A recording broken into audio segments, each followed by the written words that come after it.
नमस्कार दोस्तों, OCN network में आपका स्वागत है। मैं हूं ओमकार चौधरी। आज हम बात करेंगे एक बेहद महत्वपूर्ण मुद्दे पर।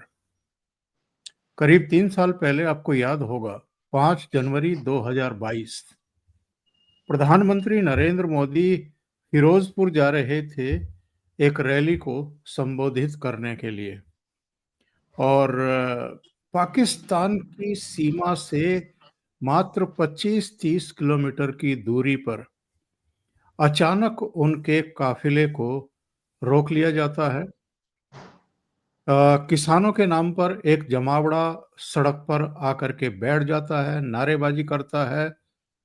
और आप अंदाजा लगाइए साहब, कितना बड़ा खतरा देश के प्रधानमंत्री के सिर पर उस समय मंडरा गया था, जब एक फ्लाई ओवर पर वो रुकने के लिए मजबूर हो गए थे।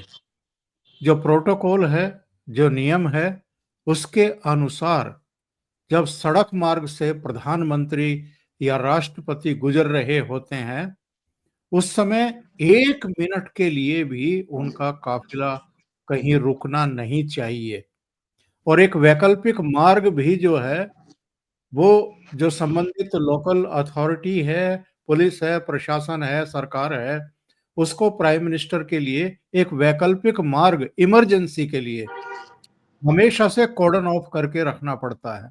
और जिस मार्ग से वो गुजर रहे हैं, वो तो पूरी तरह से कॉर्डन ऑफ होता ही है। उसके हर जुड़ने वाले रास्ते पर पुलिस बल खड़ा होता है कि कोई उनके काफिले के बीच में ना आने पाए। उस समय पंजाब में चरणजीत सिंह चन्नी मुख्यमंत्री थे और उनको कैप्टन अमरिंदर सिंह को हटा करके किन स्थितियों परिस्थितियों में मुख्यमंत्री बनाया गया था, ये मुझे बताने और दोहराने की जरूरत नहीं है। बाद में उनका और कांग्रेस पार्टी का वहां क्या हश्र हुआ, ये भी हमारे और आपके सामने है।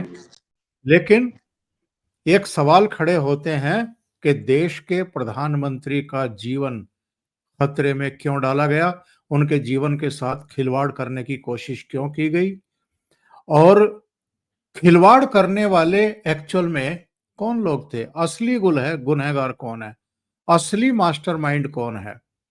और आज हम इस मुद्दे पर चर्चा इसलिए कर रहे हैं कि पंजाब की एक अदालत ने 25 किसानों के खिलाफ गिरफ्तारी के वारंट जारी किए हैं, जिनको ये माना गया है कि वो उन स्थितियों परिस्थितियों के लिए जिम्मेदार थे।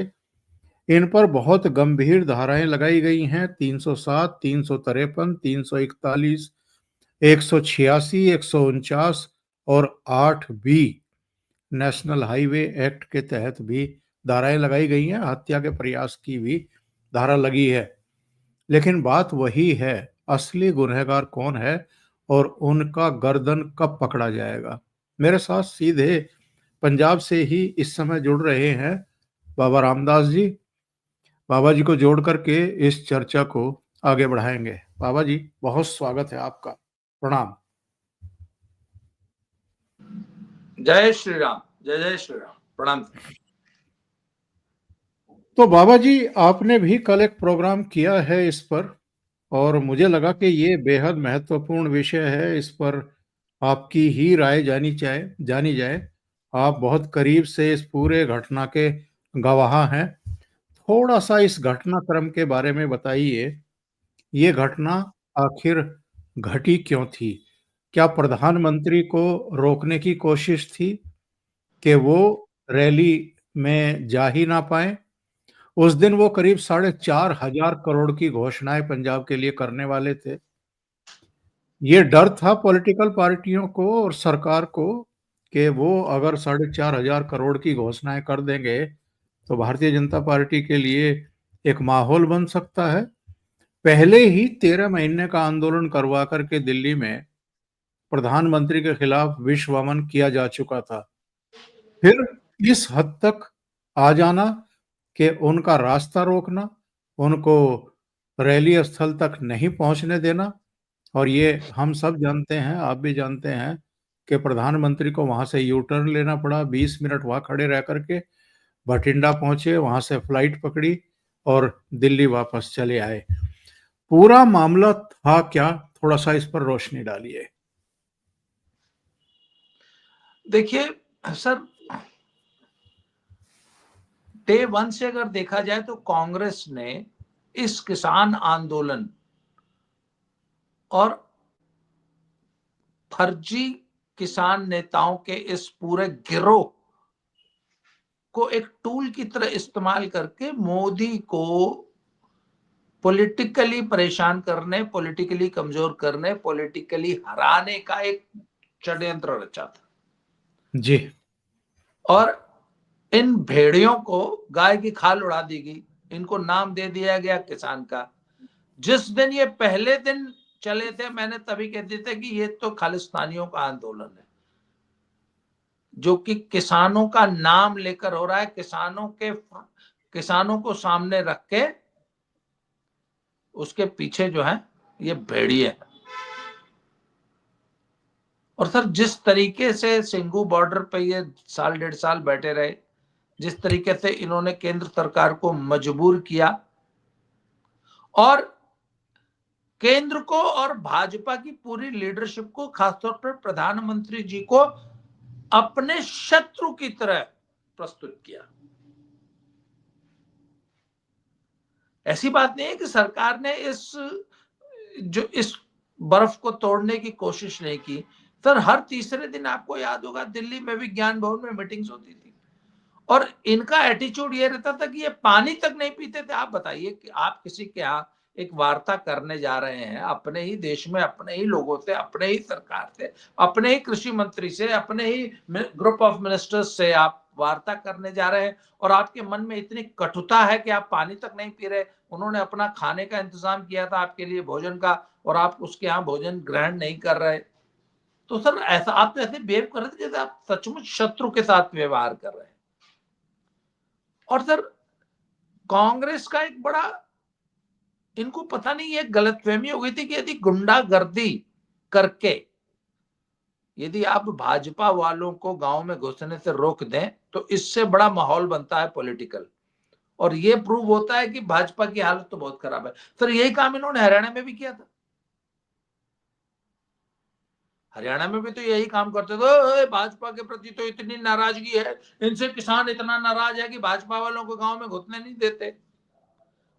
मैं हमेशा कहता था कि अरे भैया, 10 गुंडे मिलके अगर किसी कार पे पथराव कर दे तो उसको पूरे गांव की भावना मत समझो। मैंने कहा ये गुंडागर्दी है ये। अच्छा, तो इनका था उन दिनों ये क्या कर रहे थे सर, मैं आपको बताऊं कि जो म्युनिसिपल चुनाव हुए थे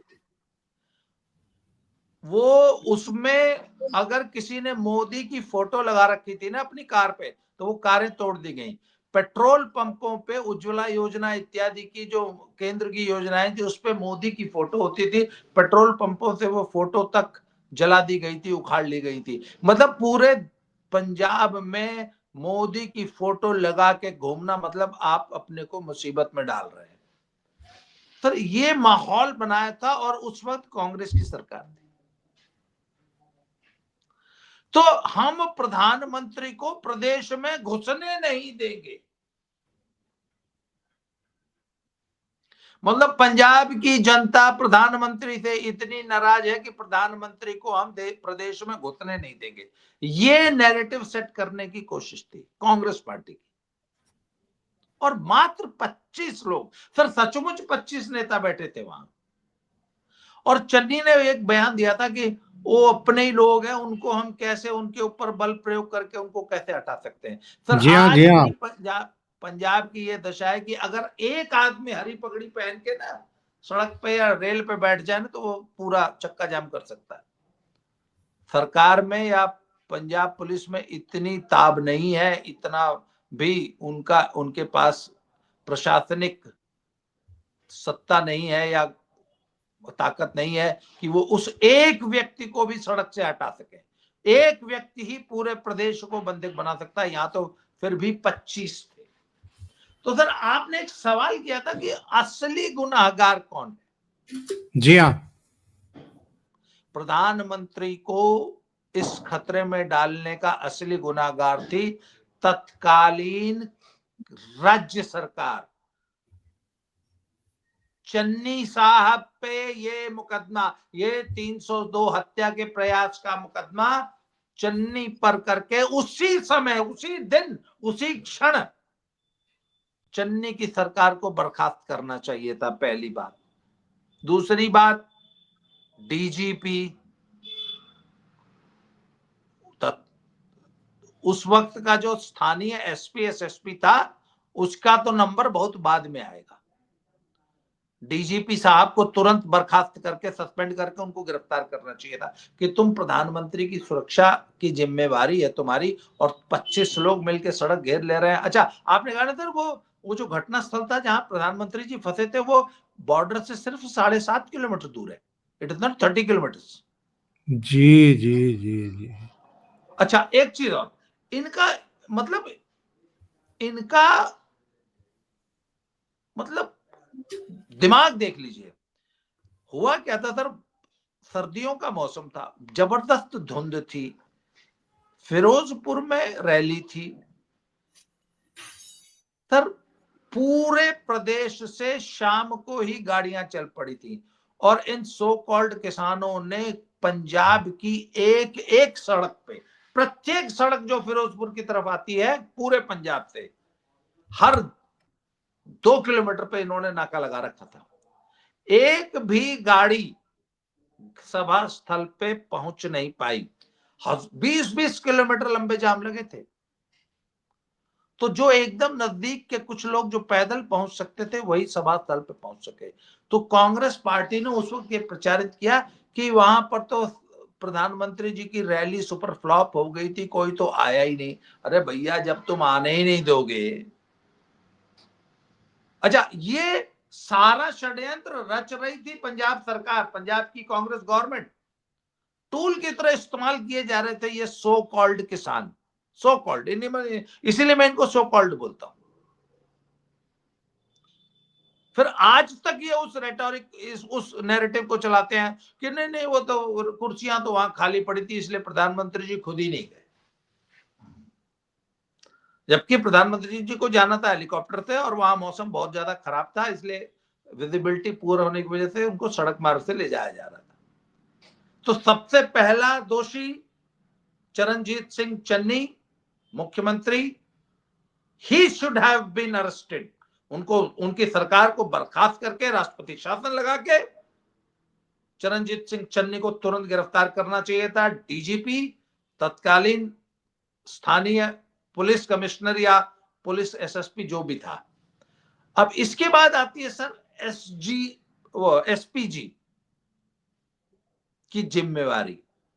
सर एक बात बताइए, अब तो टेक्नोलॉजी ऐसी अवेलेबल है कि आम सामान्य अदना सा आदमी भी रोड पे ट्रैफिक की क्या स्थिति है, और कहाँ रेड स्पॉट है, कहाँ येलो स्पॉट है ट्रैफिक में, और कहाँ ग्रीन स्पॉट्स है, ये तो आप, मैं, अदना सा आदमी भी देख सकता है गूगल मैप से। तो आप मुझे ये बताइए कि एसपीजी क्या कर रही थी? क्या एसपीजी को पता नहीं था कि आगे 20 किलोमीटर दूर इन्होंने नाका लगा रखा है? अच्छा, एसपीजी जब प्रधानमंत्री जी का कहीं दौरा होता है तो उससे 3 दिन 4 दिन पहले आके पूरे एरिया को सैनिटाइज करती है, वैकल्पिक रूट्स बनाए जाते हैं, पूरी व्यवस्था की जाती है, बकायदा एम्बुलेंस से लेके फायर ब्रिगेड से लेके, मतलब इमरजेंसी की पूरी तैयारी की जाती है। प्लस कई कई रूट विकल्प के रूप में चुने जाते हैं, और हर एक रूट को सैनिटाइज किया जाता है। सर आप प्रधानमंत्री की तो बात छोड़ दीजिए, आप पंजाब में आइए। जब मतलब मैं सड़क पे अगर जा रहा हूं, तो यदि मुख्यमंत्री का दौरा है तो मैं सड़क पे 100 मीटर चल के बता दूंगा आपको, हर 100 मीटर पे मुख्यमंत्री का दौरा। पंजाब प्रदेश के अंदर जब होता है, जैसे कभी कभी वो जलंधर आते हैं, कोई भी मुख्यमंत्री, मैं आज से नहीं, मैं बादल साहब के जमाने से देख रहा हूं, हर 100 मीटर पे एक पुलिस वाला खड़ा होता है सर। आप सड़क पे जा रहे हैं, अगर आपको हर 100 मीटर पे एक पुलिस वाला खड़ा है, इसका मतलब मुख्यमंत्री जी का दौरा है। तो सर प्रधानमंत्री का दौरा था, तो वो स्थानीय पुलिस की जिम्मेवारी होती है, एसपीजी उसका पूरा वो करती है प्रबंधन। सर एसपीजी क्या कर रही थी? एसपीजी को पता नहीं था कि आगे जिस रोड पे हम प्रधानमंत्री को लेके जा रहे हैं, सर सिंपल, ये तो सिंपल सी बात है कि जो पायलट कार होती है वो 1 किलोमीटर आगे चलती है। प्रधानमंत्री के केस में तो कम से कम 5-6 पायलट कारें चलती होंगी जो कि 5-5 किलोमीटर आगे, 10-10 किलोमीटर आगे चलती होंगी काफिले से। तो उन्होंने क्या बिल्कुल नहीं बताया कि भैया इधर से मत लाओ, इधर तो रास्ता जाम है? आखिर उस फ्लाईओवर पे जो भी आपने फोटो दिखाई थी, उस पे प्रधानमंत्री जी को ले जाके फंसा दिया। इसके लिए हम एसपी जी को कैसे, इनकी गलतियों से हम इनको कैसे बरी कर देंगे? उस वक्त कौन थे जो प्रधानमंत्री जी की सुरक्षा देख रहा था? वो भी आप बॉर्डर एरिया में, बॉर्डर से मात्र 7.5 किलोमीटर दूर एक सिंपल से आर्टिलरी गन से उनको हिट किया जा सकता था।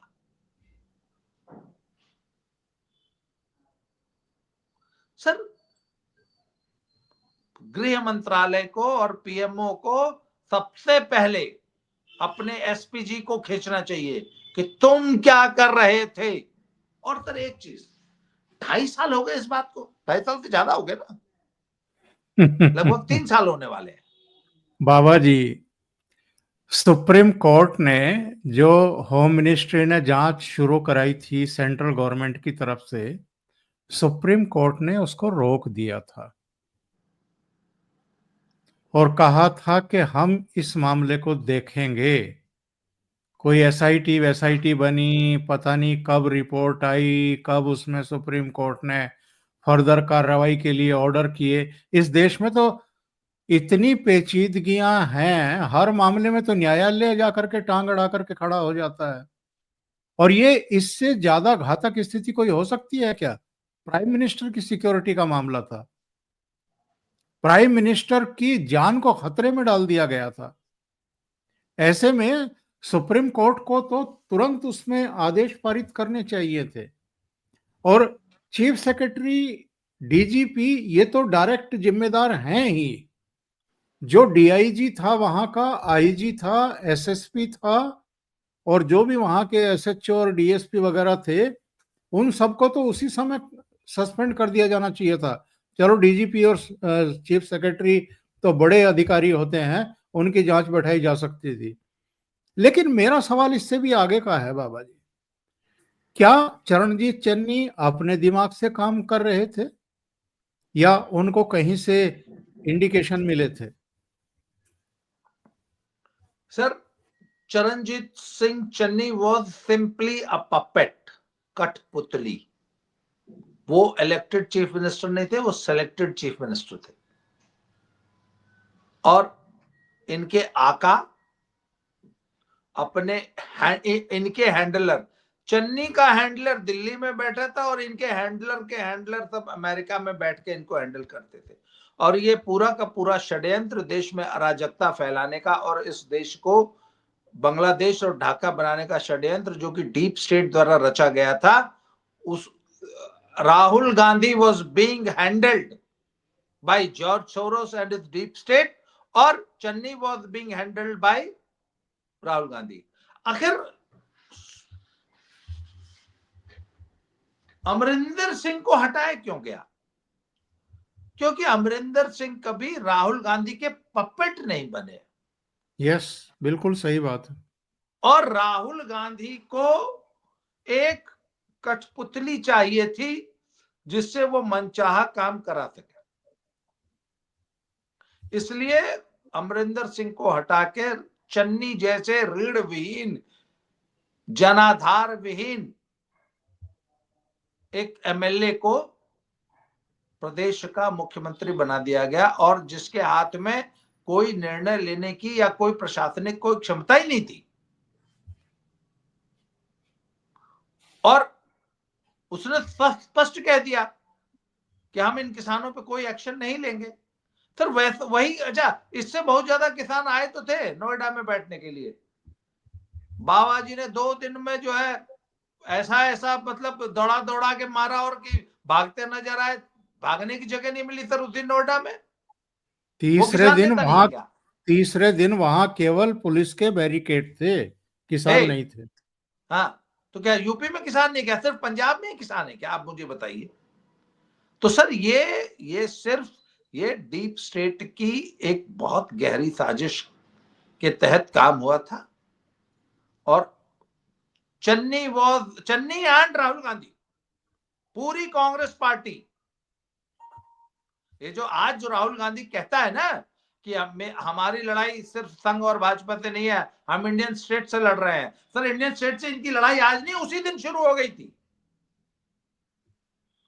जब इन्होंने वो किसान आंदोलन के रूप में ये भेड़िए दिल्ली की तरफ रवाना किए थे। इंडियन स्टेट से इनकी लड़ाई उसी दिन शुरू हो गई थी। खाली ये इसकी इन्होंने मुंह से मौखिक घोषणा आप की है, लड़ाई तो बहुत पहले ये शुरू कर चुके हैं इंडियन स्टेट से। जी देखिए, ये खबर छपी है जिस पर मैं आज चर्चा कर रहा हूं, बाबा रामदास से। और इसमें स्पष्ट लिखा है कि 25 किसानों के गिरफ्तारी वारंट जारी, हत्या के प्रयास सहित 6 धाराएं जोड़ी गई। और इसमें अगर हम नीचे जाकर के देखें तो इसमें कुछ अधिकारियों के नाम भी हैं, उसमें डीजीपी भी हैं, उनमें फिरोजपुर के फरीदकोट के उस समय के आईजी भी हैं इंदरवीर सिंह, और फिरोजपुर के एसएसपी हरमवीर सिंह भी हैं। और इसमें अ, एक एसआईटी का गठन किया था सुप्रीम कोर्ट ने, उसी की रिपोर्ट के बाद ये सब जांच पड़ताल चल रही है। इस खबर में ये भी बताया गया है बाबा रामदास कि सारे फरार हैं, कोई हाजिर नहीं हो रहा है। अभी आपने योगी आदित्यनाथ सरकार का जिक्र किया कि नोएडा में भी तो आकर के बैठे थे, और तीसरे दिन वहां केवल पुलिस के बैरिकेड थे, सबके सब धर लिए गए थे, उठा करके अंदर डाल दिया गया था, या भाग गए थे अपने घरों में, घुस गए थे जाकर के। पंजाब सरकार ऐसा क्यों नहीं कर रही है? चलो, तब तो कांग्रेस की सरकार थी, आज तो आम आदमी पार्टी की सरकार है। ढूंढे ना उन 25 किसानों को, उठा करके अंदर डाले, कोर्ट में पेश करे, फिर कोर्ट तय करेगी कि उनको बाहर भेजना है। 307 से लेकर के तमाम धाराएं लगी हुई हैं, बेहद गंभीर धाराएं हैं। तो वो बाहर तो रह नहीं सकते ऐसे लोग। तो उनको गिरफ्तार करने में वहां की लोकल पुलिस और वहां की सरकार सहयोग क्यों नहीं कर रही है अदालत का? सर, उनको मालूम है। आप देख लीजिएगा 22 तारीख तक का अल्टीमेटम है ना सर। 22 तारीख तक देख लीजिएगा, पंजाब पुलिस और पंजाब सरकार कोई कार्रवाई नहीं करेगी, किसी की गिरफ्तारी नहीं होगी। और हम भी देख लेंगे कि सुप्रीम कोर्ट या कोई भी जो इनका जो डिस्ट्रिक्ट कोर्ट जितने ये गिरफ्तारी वारंट जारी किए, ये क्या एक्शन लेता है। सर पंजाब सरकार इतनी ढिठाई पे उतारू है कि ये देख लीजिएगा कोई एक्शन नहीं लेगी, और बल्कि उल्टा आंखें दिखाएगी कि खबरदार अगर हमारे किसानों को टच किया तो हमसे बुरा कोई नहीं होगा। ये उल्टा चोर कोतवाल को डांटता हुआ दिखाई देगा। सिर्फ 2 दिन की बात है, आप देख लीजिएगा। अच्छा, अगर मान लीजिए अगर गिरफ्तारी हो भी जाती है तो 2 दिन में जमानत पे छोड़ दिए जाएंगे। वो तो खड़े पैर यही कोर्ट इनको जमानत दे देगी। तो सर ये ठुलमुल रवैया है। मतलब इन लोगों ने, हम लोगों ने खुद इसे एक बनाना रिपब्लिक बना के रख दिया। एक ढुलमुल सरकार है जो कि निर्णय लेने की क्षमता नहीं है। और इसके लिए मैं एक बात बताऊं आपको, पंजाब को जब भी डील करना होता है तो मुझे मोदी सरकार में वो रिजॉल्व दिखाई नहीं देता। आप बताइए ना, 1.5 साल ये सिंगू बॉर्डर पे बैठे रहे, पिछले 1 सवा साल से ये शंभू और खनौड़ी बॉर्डर पे बैठे हुए हैं। दिल्ली में शाहीन बाग का धरना सालों चलता रहा। वो तो भला हो कि कोविड आ गया तो वो जो है धरना उठाना पड़ गया, नहीं तो आज भी बैठे होते। तो सर हमारी सरकार, अच्छा योगी जी के राज्य में साला 48 घंटे भी धरना नहीं चलता, क्यों? आप बताइए ना। योगी जी के शासन में 2 घंटे में धरने सब समाप्त हो जाते हैं, इनके यहां 2-2 साल चलते हैं, क्यों? सर ये मोदी सरकार की का भी ढीलापन है।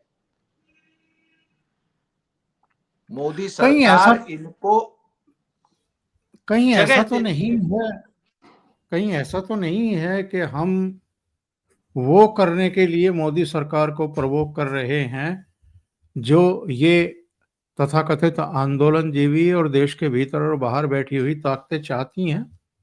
वो भी तो चाहती हैं कि सरकार सख्ती करे, कुछ बल नहीं, प्रयोग हो जाए, कुछ आंसू गैस के योगी गोले जी, छूट योगी जाएं। सर, योगी ने सख्ती की ना, यूपी गवर्नमेंट ने सख्ती की, वही सख्ती पंजाब गवर्नमेंट क्यों नहीं कर सकती? नहीं नहीं, देखिए, प्रदेश सरकार के द्वारा किया जाना संभव है। केंद्र सरकार डायरेक्ट कहीं कोई इस तरह का एक्शन नहीं कर सकता है, उसके पास अपनी पुलिस तो कोई है नहीं। अच्छा, दिल्ली में जो ये सेंसिटिविटी थी, तीन तरफ गला दबा करके बैठे हुए थे ये दिल्ली का।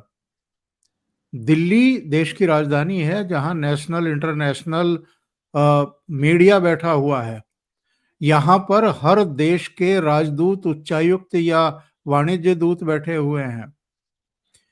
ये चाहते ही ये थे कि दिल्ली में अनार्की की सिचुएशन क्रिएट हो, बांग्लादेश जैसा वातावरण हो, और उसके बाद ये पूरी ताकत के साथ अपने पूरे संगठनों को लगा करके, एनजीओज को लगा करके दिल्ली में ढाका जैसा हालात पैदा कर दें और फिर यहाँ पर अनार्की की सिचुएशन करके मोदी सरकार का तख्ता उलट दें। इनका तो षड्यंत्र बहुत गहरा है ना। जी। तो मोदी मोदी जी चूंकि सुलझे हुए एक नेता हैं, 13.5 साल वहां सरकार चला चुके गुजरात में, और ये इनके पास सारे इनपुट्स होते हैं। उनमें रॉ के भी होते हैं, आईबी के भी होते हैं, अजीत डोभाल के भी होते हैं।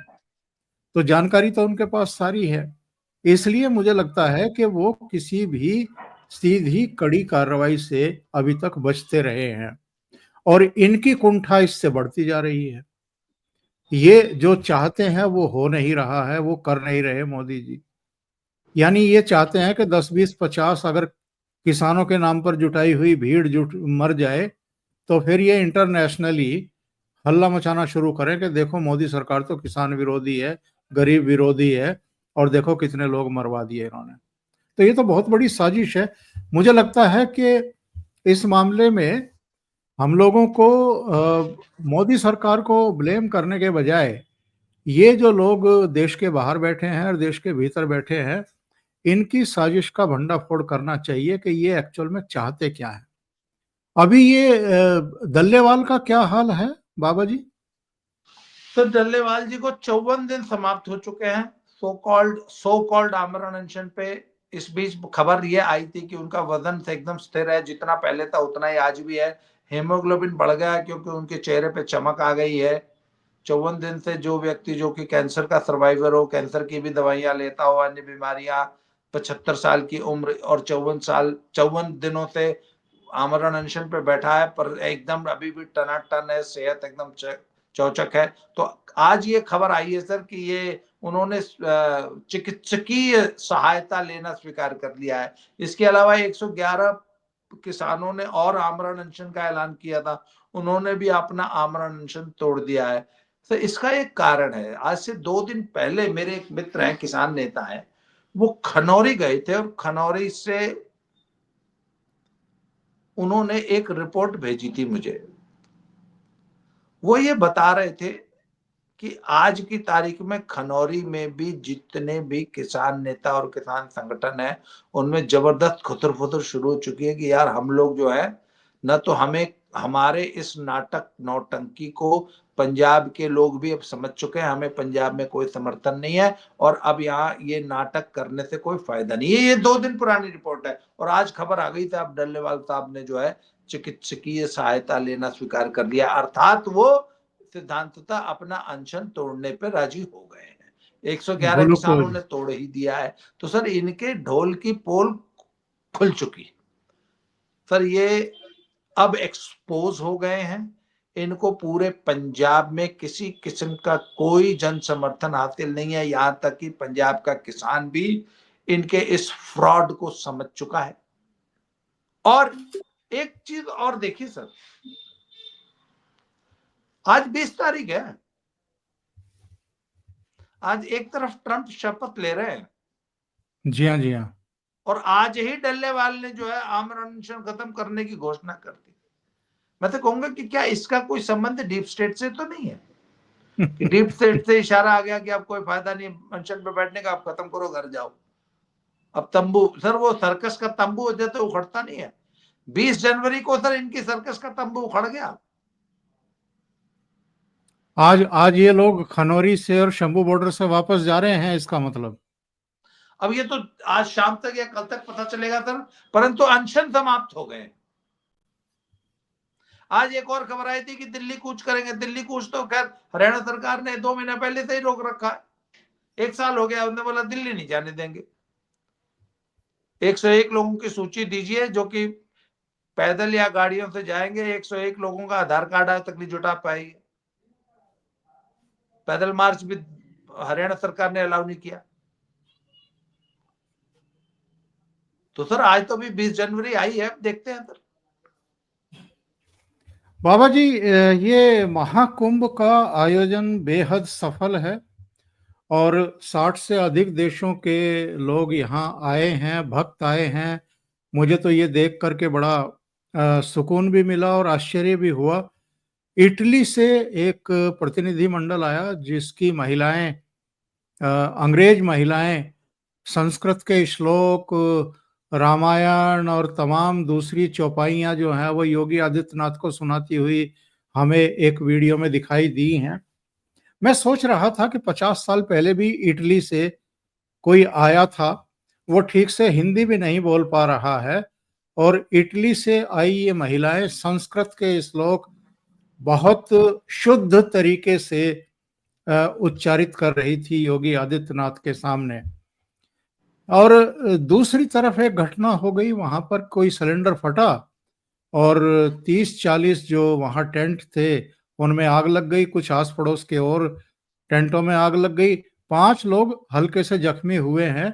कोई हताहत नहीं है, कोई किसी तरह का बड़ा नुकसान नहीं है।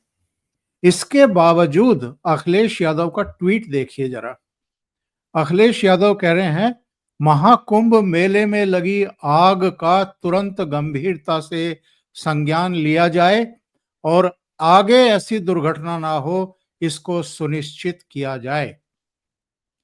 ये अखिलेश यादव किस पद पर हैं जो इस तरह के दिशा निर्देश दे रहे हैं मुख्यमंत्री को, चीफ सेक्रेटरी को, डीजीपी को, मेला प्रबंधन को। और चूंकि मेला एरिया अब एक जिला भी है, तो मेले के जिला अधिकारियों को ये निर्देश दे रहे हैं कि ऐसी व्यवस्था की जाए कि आगे से इस तरह की आगजनी वगैरह ना हो। ये किस कैपेसिटी में इस तरह का ट्वीट कर रहे हैं, और ये ट्वीट करने के पीछे की इनकी मानसिकता एक्चुअल में असल में क्या है? सर आज की तारीख में अखिलेश की सबसे बड़ी समस्या यह है कि योगी का इतना बड़ा आयोजन सफल क्यों हो गया। तो वो तो भगवान से दिन रात मना रहे हैं कि हे भगवान, किसी तरह कुंभ में कोई बड़ी दुर्घटना हो जाए, चलो बड़ी न सही छोटी ही हो जाए, क्योंकि इनके माथे पे तो कलंक लगा हुआ है कि इन्होंने जो एक कुंभ का आयोजन किया था वो आज तक का सबसे खराब है, उसमें व्यवस्था रही और इतने लोग मर गए।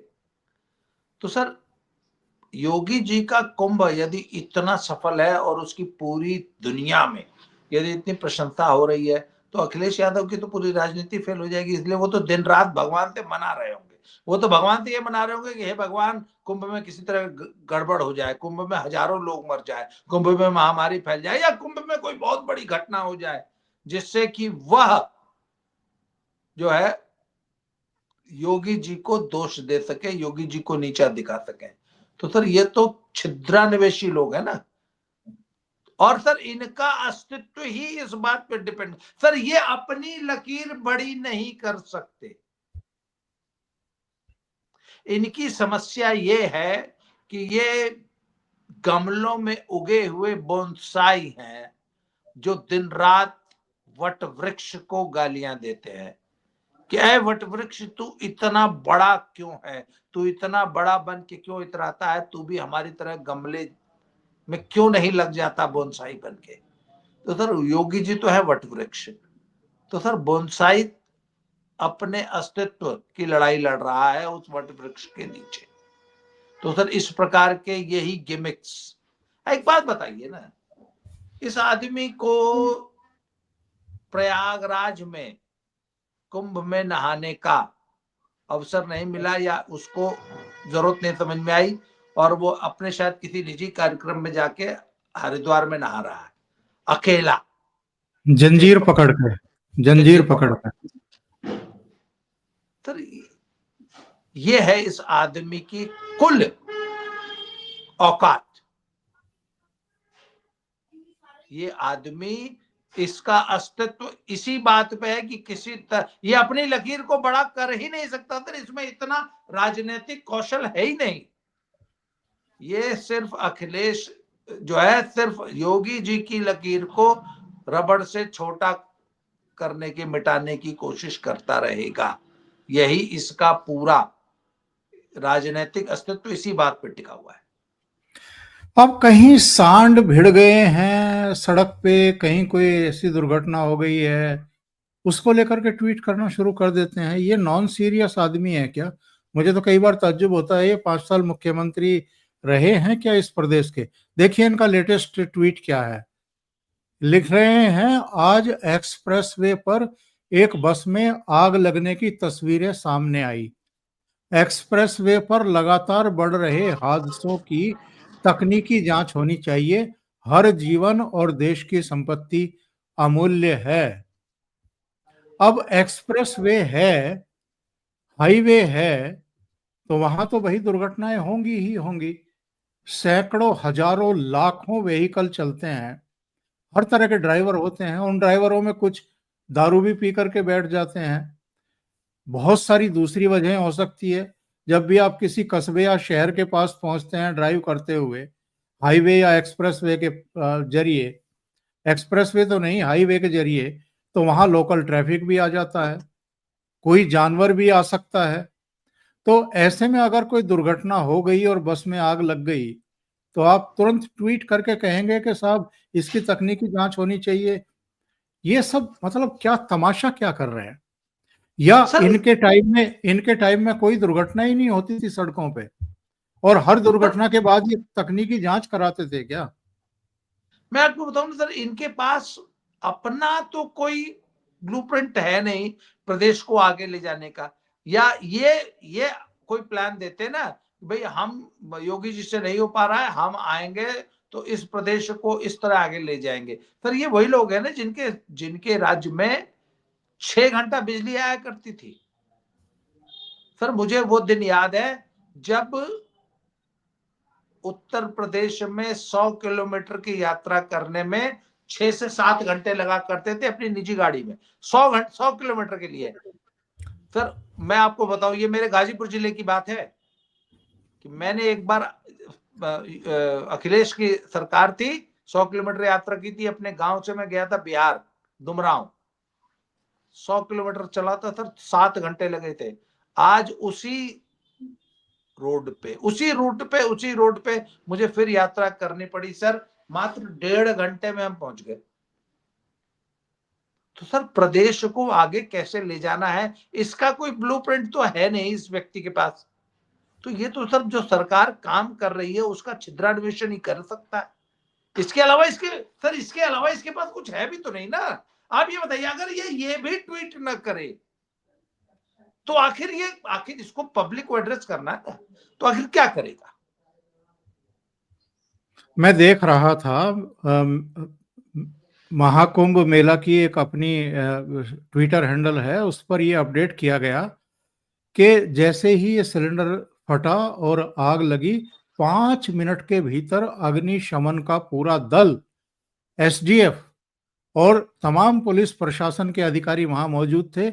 और उस समय मुख्यमंत्री योगी आदित्यनाथ भी मेला स्थल में थे, एक कार्यक्रम में शामिल होने के लिए आए थे। वो भी जब आग पर काबू पा लिया 20 मिनट के भीतर, तो योगी आदित्यनाथ खुद मौजूद थे वहां घटना स्थल पे, और जो पीड़ित थे उनसे बातचीत कर रहे थे खड़े होकर के।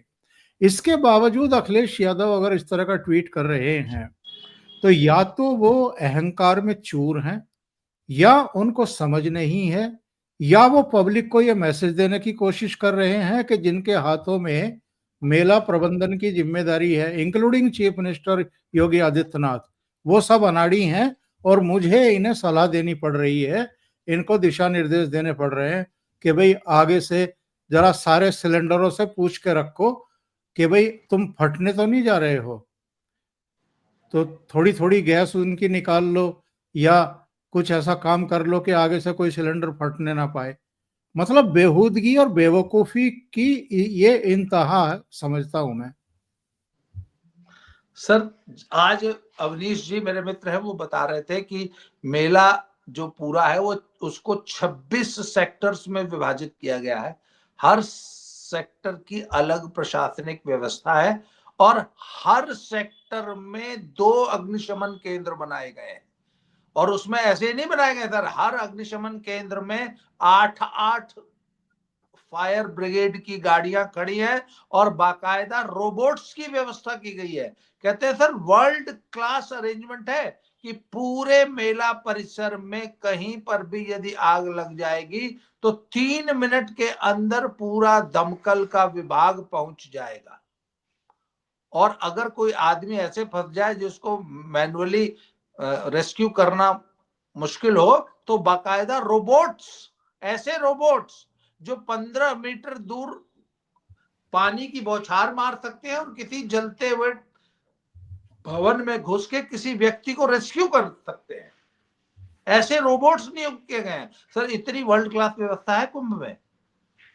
सर ये कुंभ जब संपन्न होगा ना तो पूरे विश्व के मैनेजमेंट इंस्टीट्यूट्स जो है आके वहां स्टडी कर रहे हैं कि इतना बड़ा आयोजन इतने कम समय में और इतने कम संसाधनों में, जिस जगह 2 महीना पहले गंगा जी बह रही थी और दलदल था।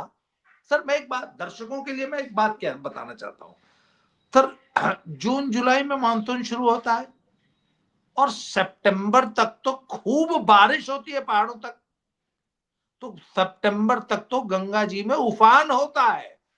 जी हाँ, जी हाँ। और फिर वो पानी उतरता है तो महीना 2 महीना तो कीचड़ रहता है पूरे एरिया में। तो सर जहां 2 महीना पहले गंगा जी बह रही थी और कीचड़ था, आज वहां कुंभ का मेला लगा है। मात्र 2 महीने में पूरा एक जिला बना देते हैं सर, उसको तो जिला बिल्कुल। घोषित करके जिला प्रशासन होता है वो। तो सर ये मैनेजमेंट का बहुत बड़ा चमत्कार है, उस पे छीटाकशी कर रहे हैं। पूरी दुनिया अचंभित है कि भारत के लोग ऐसा कैसे कर पाते हैं और अखिलेश यादव उसमें मिनमेक निकाल रहा है। तो ये है सर इनकी। बाबा जी बहुत बहुत धन्यवाद ओशियन नेटवर्क के लिए इतना समय निकालने के लिए और महत्वपूर्ण मुद्दों पर चर्चा करने के लिए। Thank you so much. नमस्कार। जय श्री राम, जय श्री राम। जय श्री राम।